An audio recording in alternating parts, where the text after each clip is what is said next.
नमस्कार दोस्तों, आप सभी का स्वागत है। दोस्तों, हमारा टारगेट है एसएससी सीजीएल का एग्जाम और इससे रिलेटेड हम वीडियो आपको लगातार प्रोवाइड करा रहे हैं। अगर आपने नहीं देखा है तो प्लीज़ आप प्लेलिस्ट को विजिट कर लीजिए। यहाँ पर हमने 25 क्वेश्चंस लिए हैं, जिनमें से 10 क्वेश्चंस आपके करंट अफेयर्स के हैं और 15 क्वेश्चन आपके जीके और जीएस से हैं, जो पूरे सिलेबस को कंप्लीट करते हैं। तो हमने वही क्वेश्चंस लिए हैं जो बार बार एग्जाम में पूछे जाते हैं और हमने प्रीवियस ईयर के पेपर को भी हमने सॉल्व कराना स्टार्ट कर दिया है। अगर आपने नहीं देखा है तो प्लीज़ आप प्लेलिस्ट को विजिट करके देख लें। तो प्लीज़ वीडियो को पूरा देखिएगा, मोस्ट इंपॉर्टेंट क्वेश्चंस हैं यहाँ पे। आइए स्टार्ट करते हैं। निम्न में से किस दिन हर साल विश्व बाल श्रम निषेध दिवस मनाया जाता है? तो आपको इंपॉर्टेंट डेज आपको याद रखने हैं। तो 12 जून को विश्व बाल श्रम निषेध दिवस मनाया जाता है। करेक्ट आंसर आ जाएगा यहाँ पे डी। भारत को सिप्री ईयरबुक 2026 के अनुसार परमाणु हथियार के मामले में कौन सा स्थान दिया गया है? तो कौन सा स्थान दिया गया है? छठा स्थान दिया गया है। वेरी वेरी इंपॉर्टेंट क्वेश्चन है ये। भारत को कौन सा स्थान दिया गया है परमाणु हथियार के मामले में? छठा स्थान दिया है। तो करेक्ट आंसर हो जाएगा यहाँ पे सी। निम्नलिखित में से किसे बैंकर ऑफ द ईयर पुरस्कार 2026 से सम्मानित किया गया है? तो उनका नाम है के सत्यनारायण राजू। तो 3 का आंसर हो जाएगा बी। अगर आपको नहीं पता है तो नोट डाउन करते चलिए। जीआई टैग प्राप्त तेजपुर लीची की पहली अंतर्राष्ट्रीय खेप दुबई और सिंगापुर को निर्यात की गई है। ये किस राज्य से संबंधित है? तो क्वेश्चन को ध्यान से पढ़िएगा। जीआई टैग की बात की जा रही है। तेजपुर लीची की पहली अंतर्राष्ट्रीय खेप कहाँ पे गई है? दुबई और सिंगापुर को निर्यात की गई है। ये किस राज्य से संबंधित है? तो इसका आंसर आप कमेंट में बताएं।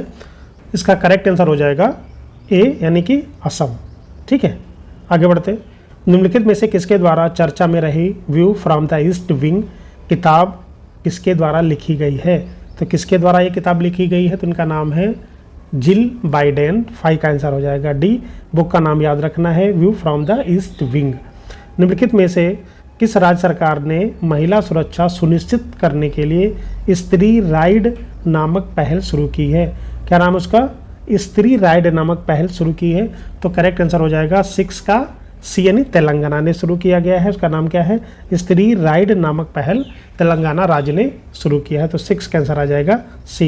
निम्नलिखित में से किस स्थान पर अंतर्राष्ट्रीय ब्रिक्स कृषि सम्मेलन आयोजित किया गया? वेरी इंपॉर्टेंट क्वेश्चन है।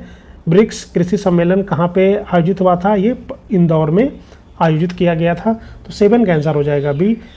निम्नलिखित में से किस देश ने इजराइल के खिलाफ ऑपरेशन नासर शुरू किया है? तो इजराइल के खिलाफ किस देश ने शुरू किया है? कमेंट करके बताएं। तो करेक्ट आंसर हो जाएगा इसका ए, यानी ईरान। ठीक है, अगर नहीं पता है तो नोट डाउन करिए, पता है तो कमेंट करके बताइए। निम्न में से किस राज्य में भारत का पहला एआई सक्षम हाइपर स्केल डेटा सेंटर स्थापित किया जाएगा? तो कहाँ पे किया जाएगा? कमेंट करके बताएं। तो 9 का आंसर हो जाएगा डी, गुजरात।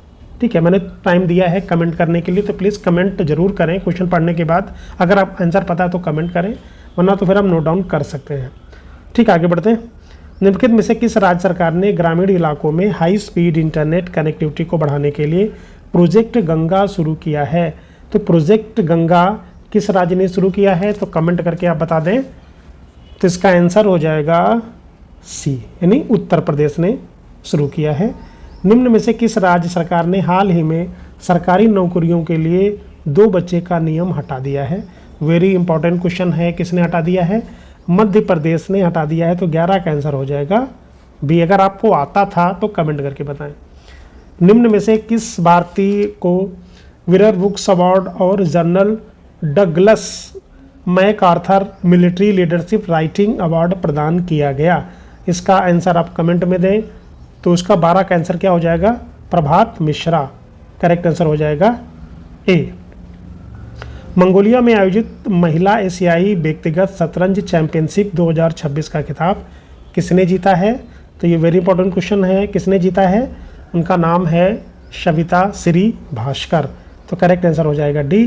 क्या आंसर आपको पता था? तो कमेंट करके बताएं यस या नो। तो मंगोलिया में आयोजित महिला एशियाई व्यक्तिगत शतरंज चैंपियनशिप, तो नाम है सविता श्री भास्कर। कभी कभी पूछा भी जा सकता है कि इनका संबंध किस खेल से है? तो इनका संबंध है शतरंज से। भारत की सबसे पुरानी और प्राचीन पर्वत श्रृंखला निम्नलिखित में से कौन सी है जो एक अवशिष्ट पर्वत का उदाहरण है? तो करेक्ट आंसर क्या होगा, ये सभी को पता होगा, कमेंट करके बताएं। तो उसका नाम है अरावली पर्वतमाला।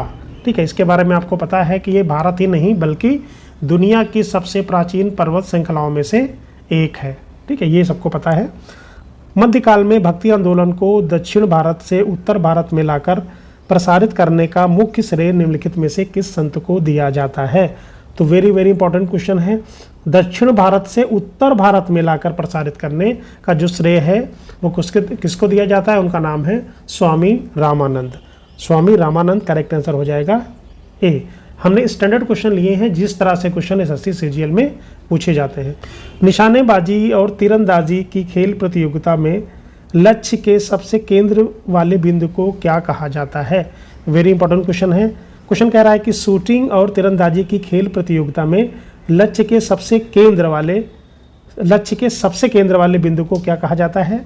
तो उसको हम क्या बोलते हैं? उनका बोलते हैं बुल्स आई। तो 16 का आंसर हो जाएगा ए, बुल्स आई बोलते हैं। तो क्वेश्चन को थोड़ा सा ध्यान से पढ़िएगा। मानव शरीर में संक्रमण को रोकने और आंखों की रोशनी के लिए आवश्यक विटामिन ई मुख्य रूप से किस अंग में स्टोर होता है या संचित होता है? ये क्वेश्चन पूछा गया है।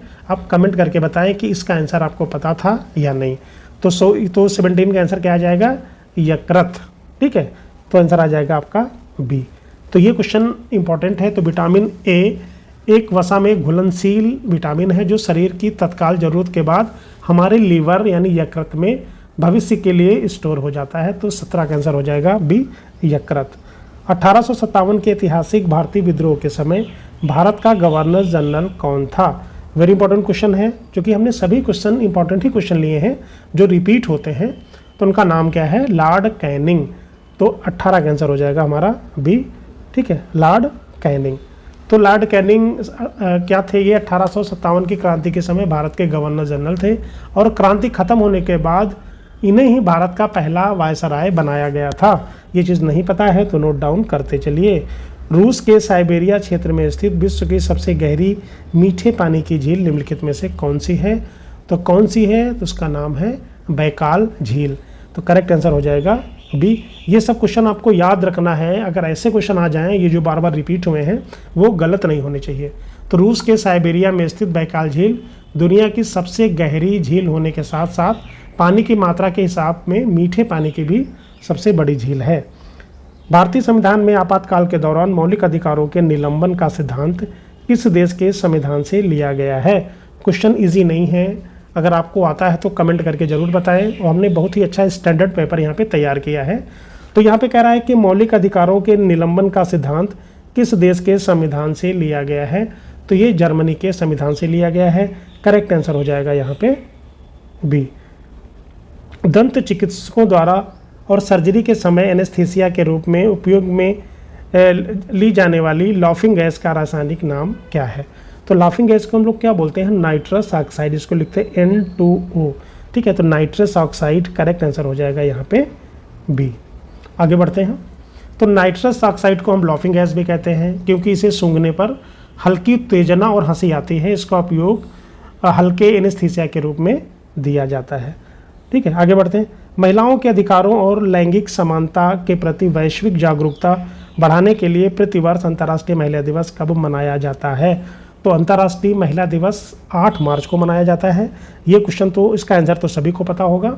तो महिलाओं के अधिकारों, लैंगिक समानता और समाज में उनके योगदान को सम्मान देने के लिए पूरी दुनिया में हर 8 मार्च को यानी हर साल 8 मार्च को ये दिवस मनाया जाता है। तो करेक्ट आंसर हो जाएगा भी। भारत के पूर्व राष्ट्रपति डॉक्टर APJ अब्दुल कलाम द्वारा लिखी गई अत्यंत प्रसिद्ध और प्रेरणादायक आत्मकथा ऑटोबायोग्राफी का नाम क्या है? तो उनका नाम है विंग्स ऑफ फायर। तो करेक्ट आंसर हो जाएगा यहाँ पे बी।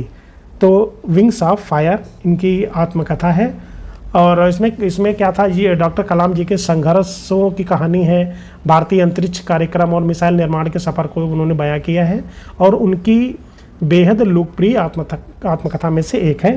तो ये चीज़ याद रखनी है, पूछा भी खूब जाता है। भारत का प्रसिद्ध सफ़ेद मरुस्थल जिसको बोलते हैं वाइट डिज़र्ट या नमक का विशाल मैदान मुख्य रूप से भारत के किस राज्य में स्थित है? तो गुजरात में स्थित है, यानी कच्छ का रण हम बोलते हैं उसको। तो करेक्ट आंसर हो जाएगा यहाँ पे बी।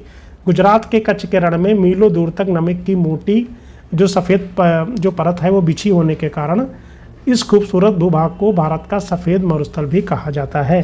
तो करेक्ट आंसर हो जाएगा बी। वर्ष 1973 में उत्तराखंड यानी तत्कालीन उत्तर प्रदेश के चमोली जिले से शुरू हुआ चिपको आंदोलन के मुख्य प्रेरणा और नेतृत्वकर्ता कौन थे? तो सबसे पहले डेट याद रखना है, 1973 में स्टार्ट हुआ। कहाँ से? चमोली जिले से स्टार्ट हुआ। इनका नाम क्या है? सुंदरलाल बहुगुणा। तो 15 का आंसर हो जाएगा यहाँ पे बी। इन्होंने पर्यावरण की रक्षा के लिए ग्रामीणों को पेड़ से चिपककर उन्हें ठेकेदारों से कटने से बचाने के लिए इन्होंने चिपको आंदोलन का नेतृत्व किया था। और करेक्ट आंसर हो जाएगा भी सुंदरलाल बहुगुणा। दोस्तों अगर वीडियो अच्छा लगा है तो कमेंट करके जरूर बताएं और चैनल को सब्सक्राइब करें। Thank you very much.